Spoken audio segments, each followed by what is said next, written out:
Now, Lou DiBella said on your behalf that you were not going to fight anybody who had tested positive on a 4-week notice.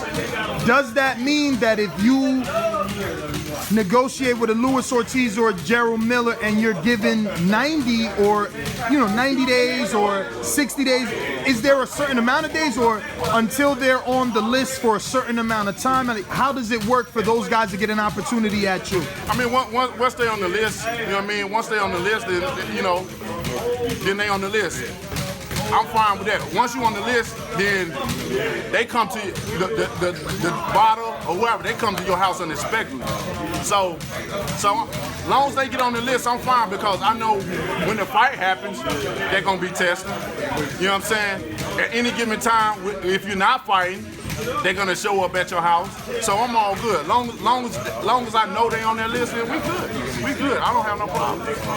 Now the WBC put out about 2 days ago that Jarrell Miller and Luis Ortiz have not signed up, correct, but that as far as the WBC knows, their paperwork could be in until the new list comes out. But again, if they are on the list, you're willing after this fight? Oh, most definitely. I'm a fighter, man. I'm the heavyweight champ of the world, you know what I mean? If anybody in this world feels that I'm afraid or scared out of that's garbage to me. That's nothing. This is what I do, man. I love to do this, you know what I mean? This is what got me to the point where I am. I'm able to take care of my family and live my life like I want to live it, you know what I mean? So being in there making a payday, that's what I do. Being scared, I don't even know what that meaning is. You know what I mean? I don't know what scared is. I've been through so much in my life where fear is nothing to me. You know, I overcome any fear, especially when there's another man in front of me. I always got God on my side, so when it's another man, I ain't worried about that. You know what I mean? If anything, they afraid of me. They scared of me. All this is nothing. That's why you don't see me going back. I don't have to bark back because I'm the man. The peasants part. The peasant beg. They ask for food. The peasant do. When the king sit down, he choose and pick. You know what I'm saying? And that's what I look at them as peasants to me because I'm at the top. So I don't have to talk back. But when that time comes, they better be able to bag up this right here or they're going to get humiliated. Prime example. Berman Stavern. He did a lot of talking, 5 months of it. We both did. But I was very serious about what I said because I mean what I say and I say what I mean. I'm not gonna say it. I don't have time to advertise the cameras. I don't have that time to advertise the crowd. They ain't gonna fight for me. They can't fight for me. Nobody can fight for me. I know that if I say some shit outside of the ring, I'm gonna have to bag that shit up inside of that ring. And that's what Stavern couldn't do. He had the shit talk outside of the ring, but his toilet paper ran out in the inside. He couldn't wipe his motherfucking mouth no more because it was too nasty. You know what I'm saying? It was too messy. He had too much diarrhea in his mouth. So when he got the beat down from T-Town, he was humiliated by the world. And the only way he feel like he can redeem himself is like, damn, I gotta come up with an excuse.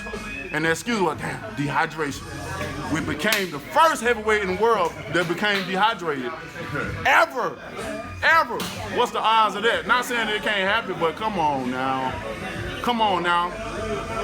I beat him so bad to the point he had to go to the hospital for 3 days, and even when he went home, he had to re-enter himself back into the hospital. His people don't want him to fight me. So let's be real, you know what I mean? I'm like, I was raised from old school people, so my mentality of fighting is old school. I'm like, when I whoop your ass, I can come and shake your hand or take you out to eat and get you the biggest motherfucking meal on the menu. Let's do that. I'm all about whoop your ass, shake your hand, we can be friends. You know what I'm saying? But nowadays, these mobs, they have a grudge on you because you done whoop their ass and so I ain't on that, man. I can see Stavern to this day and go up and shake that man's hand.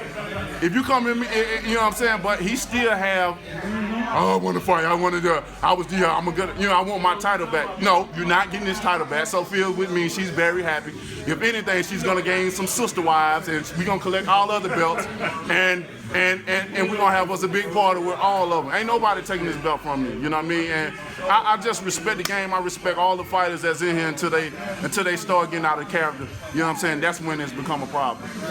Now, you obviously have accomplished a lot. You have accolades. Tyson Fury has accolades. Jarrell Miller, on the other hand, is fairly unknown. He's an up-and-coming prospect, showcased a little bit on Showtime, but he's like, I guess, this generation's Clubber Lane in the sense that he's constantly talking trash to the Black Rocky. When are you, I mean, is it a question of when, or should you address him either in the ring or vice, whatever the case may be? Well, I mean, I know you've seen his tweets and his Instagram. Honestly, to be honest, this is news to my ears. This is news to my ears because most of the time when I see him, it's all about, wow, they're a good fighter, this and this, I'm ready to fight, you know what I'm saying? I'm just waiting on my opportunity, this and this. So I haven't heard anything about no trash talk or that. I don't keep up with too much on social media. I don't keep up too much with media and stuff like that. But my brother does. Anybody that does this right here or something like that, he'll be the first to know, and he'll come to me. But he hasn't came to me about that, But if he have been talking, then congratulations.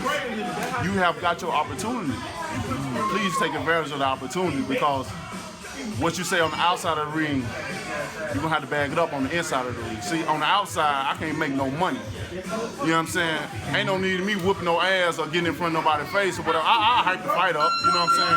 Of course, if that time comes, but when you get inside that ring, that's a whole different beast. So I'm gonna have him pull it up. Okay, cool. Because it was a bit creative. Yeah. I think. Is this before or after?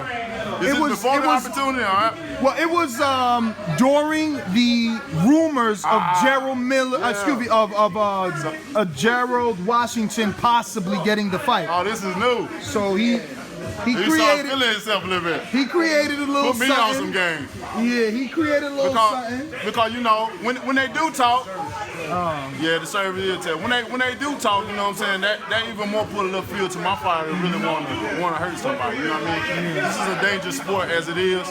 It's all right. We got other days. I'm not leaving till Wednesday. We're gonna get it. I want to see this. We gonna see this. Once he finds it, I'll get it. To go somewhere. You got it? She got a load.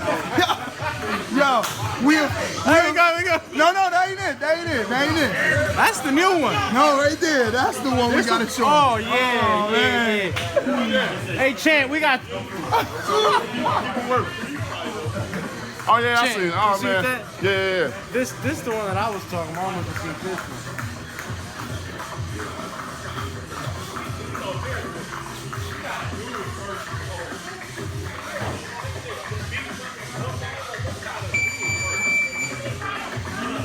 Oh, I guess that's supposed to be funny. I guess that was supposed to be funny. I mean, it's good advertisement. It's good advertisement. The thing about it, when these guys do all this stuff like that, the thing about it, they give me advertisement. They give me publicity. You know what I'm saying? To the people. You know, I mean, if it worked for the boxing fans to make different memes, get a rise out of somebody. people love that stuff. You know what I mean? So I advise them to keep making it, you know what I mean? To keep doing it, you know what I'm saying? If it brings excitement to this sport, especially the heavyweight division, anything that can bring any excitement to the heavyweight division, I encourage them to do so. But like I said, at the end of the day, when it's all said and done, when you get up in that ring, all that shit right there, you gotta bag it up. You gotta bag it up. So when you don't bag it up, it's gonna be crazy. And we all know what we all know what happened to Jarrell Miller when he came to Tuscaloosa, Alabama, in this gym right here. If it was up to us, we would have sent his ass back the first day because I gave his ass the biggest concussion of his life. So bad he had to go to the hospital immediately. And so we waited the next day to send him home because we had Southern hospitality. Next time I'm gonna be cold-hearted and just send his ass on with a concussion on the plane. How many pounds did he weigh for that? He was time? in shape. Oh, he won 300. He was in shape. He was in shape. SJ. Because most recently he was doing like some MMA. He was 318, I think. He wasn't nowhere. With Jay, the long brain. How much you think Miller weighed when he came here? When I whooped his ass? How much you think Miller weighed when I whipped? He was in shape. When I whipped his ass. Yeah, he was low. He wasn't like 300 pounds or nothing like that. He was low, and when I whipped his ass, ask him what I said. The last words I said to him, I told him, "Welcome to Alabama, my nigga," because I put that Alabama slam on his ass. And if he ever get the opportunity to ring, I'ma seriously hurt him. Now, Sight in the game, 'cause see the boxing voice.